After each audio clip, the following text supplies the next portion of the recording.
जब मोटरसाइकिल बनाने वाली अमेरिकन कंपनी हार्ली डेविडसन ने अपनी बाइक पहली बार भारत की सड़कों पर उतारी थी, कुछ चुनिंदा पत्रकारों को इसकी सवारी के लिए दिल्ली के लॉर्डी गार्डन इलाके में बुलाया गया था, जिन्हें राइड का न्योता मिला था। वह सभी भाग्यशाली माने जा रहे थे और उनमें मेरा भी नाम शामिल था। खैर, हम सभी को यह हाई पावर बाइक दिल्ली में एक तयशुदा रूट पर चलाने को दी गई।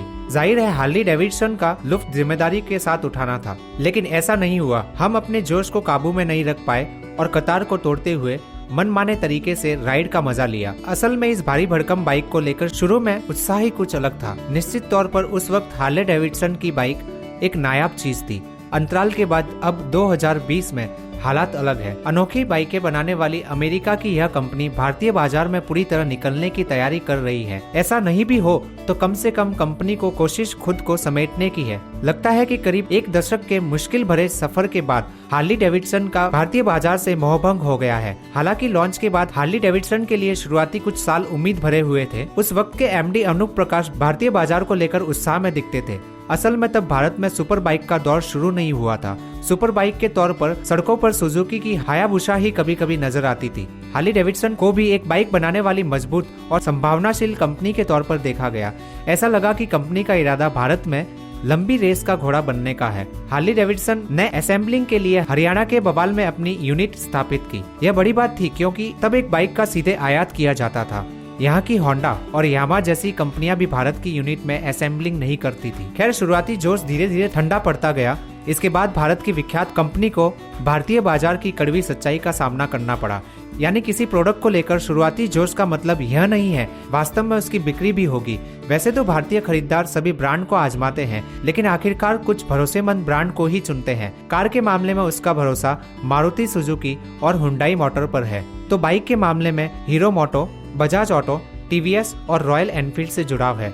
इसके अलावा बाइक बनाने वाली भारतीय कंपनियों ने भी समय के साथ खुद को बदला है।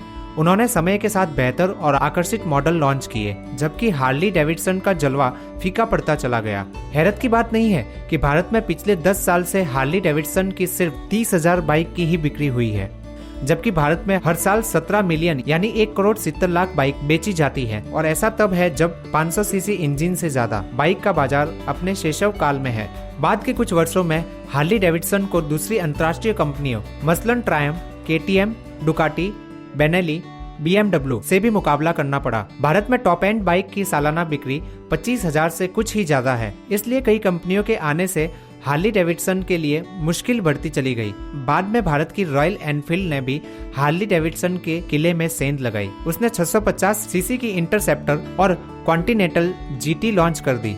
इसके अलावा ऑस्ट्रिया, जर्मनी और इटली की बाइक और उनकी क्षमता के आगे हार्ली डेविडसन की ज्यादातर क्रूजर और लेजर बाइक कमजोर साबित हुई। अब भी हार्ली डेविडसन की सबसे सस्ती बाइक की शुरुआत 5 लाख से होती है, जबकि इसकी कीमत करीब दर्जन भर जाने माने ब्रांड के कई आकर्षक मॉडल बाजार में मौजूद है। साफ है कि हार्ली डेविडसन के लिए आगे का रास्ता चुनौतियों से भरा पड़ा है। कोरोना वायरस की महामारी की वजह से प्रीमियम ब्रांड की डिमांड कम हुई है। इसके अलावा बाजार में भी कड़ा मुकाबला है। अंतर्राष्ट्रीय तौर पर भी हार्ली डेविडसन कंपनी कोविड-19 के बाद आई चुनौतियों से निपटने में नाकाम रही है। कंपनी ने अपनी बिक्री और कमाई बढ़ाने के लिए लोगों की छटनी का प्लान लॉन्च किया है। इसके साथ ही गैर फायदेमंद बाजार से खुद को हटाने की योजना है। भारत में अमेरिकी ऑटोमोबाइल कंपनी की कहानी और उनकी नाकाम रणनीति सोचने पर विवश करती है। जनरल मोटर्स को भी भारत में अपना काम पूरी तरह बंद करना पड़ा। वही फोर्ड को अपना वजूद बचाए रखने के लिए महिंद्रा एंड महिंद्रा से विलय करना पड़ा। ऐसा लगता है कि हार्ली डेविडसन कंपनी भी इनमें से कोई एक रास्ता चुनेगी। फैसला जल्दी ही आपके सामने आ सकता है।